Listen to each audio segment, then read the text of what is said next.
Well, we're back with you, and we're going to be talking now with Chris Swift of Swift Trading Incorporated based in Nashville, and he joins us right now in the early session here. Chris, thanks for joining us. On the corn market, let's take a look at what we're doing right now with our quotes provided by bar chart. It's just kind of treading water, just a little bit higher, ever so slightly. We have the December contract 3/4 higher now at 402 3/4. And we're kind of in the middle of our trading range from overnight. Now, we got as low as $4.75, but it held. We did not go below $4, so it could be noteworthy. We'll see. On the soybean trade in the early going today, we are now mixed. November has gone below unchanged. We're down a half cent at 10.49.5 right now. That means we're below $10.50 as well. On January, well, and now it went up above by 1/4 cent. So there you go. It's, like I say, treading water. January up 1/4 cent now at 10.50.5. Okay, let's check out and see what the wheat market is doing. Here the last few days, wheat has kind of taken a leadership role, and it was sharply higher overnight. It was 8 or 9 cents higher, and look at it now. December Chicago wheat now down 4 at 6.21 1/4. Now we're about 15.5 cents off of our overnight high. Somebody let the wind out of the sails here. On the Kansas City market, you have December down 1 3/4 at 5.57 per bushel, and that is now over 11 cents off of our overnight high. And in the spring wheat market, you have your December contract 4 1/4 cents higher still. We're at 5.64 per bushel there. Well, I wonder if the reversal is affecting the cotton. Nope, not so far. December still 69 points higher. We're at 70.61. Okay, let's go back to Chris Swift here and sort this all out. A little bit of a turnaround taking place, especially in soybeans this morning here, Chris. They have come off of their highs, and the wheat market too, with Chicago wheat really turning around and now going lower. Have you heard anything on your wire there as far as what's taking place in the last few moments?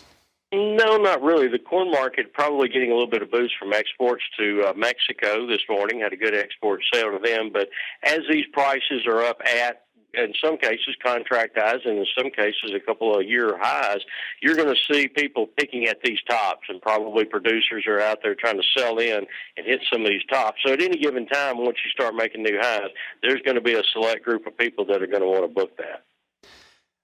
The overnight export sales that you were talking about, we did have 2 batches of corn that were sold, and Mexico accounted for 123,000 tons of that again. It was a fairly hefty sale there, Chris, to unknown destinations, 345,000 tons again this morning. I mean, you add those two together, and we're looking at almost 500,000 tons. I have had some comments made earlier this morning that said maybe the focus is going to shift away from soybeans by China to corn now. How do you read the tea leaves in that regard? I think it's a little bit too early to tell just yet. I'm going to get this crop out of the ground first before I decide on what they're going to do next year. All right.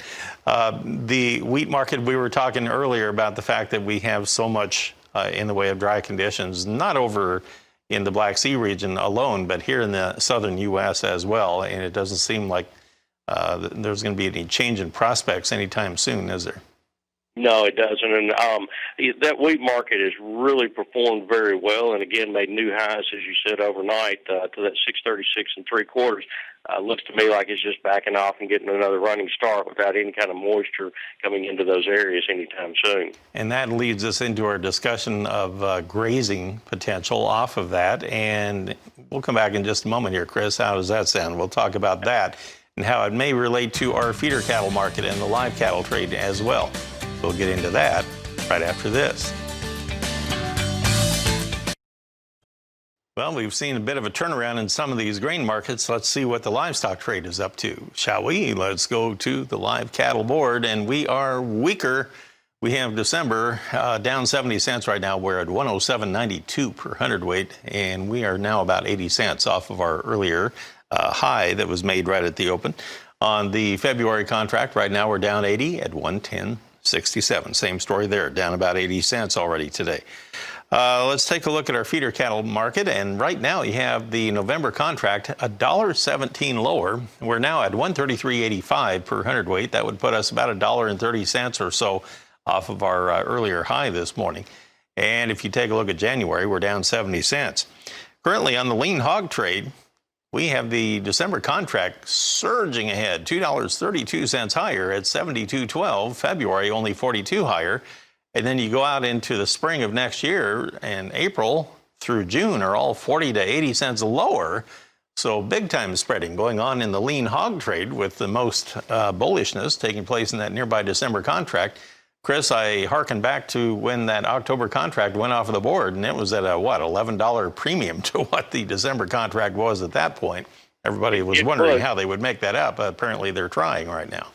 Well, and it was, but that was to the, to the index. It was within less than $1, and that's kind of what we're seeing right now is convergence of basis. As those futures contracts settles to the index, we got about a $6 spread between the two right now. So one of two things will happen: the index comes down, the futures will go up, or they'll meet in the middle somewhere in between. All right, talk to me about the live cattle trade. We had some kind of cleanup cash cattle activity on the livestock summary from Friday that showed prices were down maybe a couple of bucks from what we had earlier in the week. And all in all, that was not a strong performance when you look at the overall cash trade last week anyway.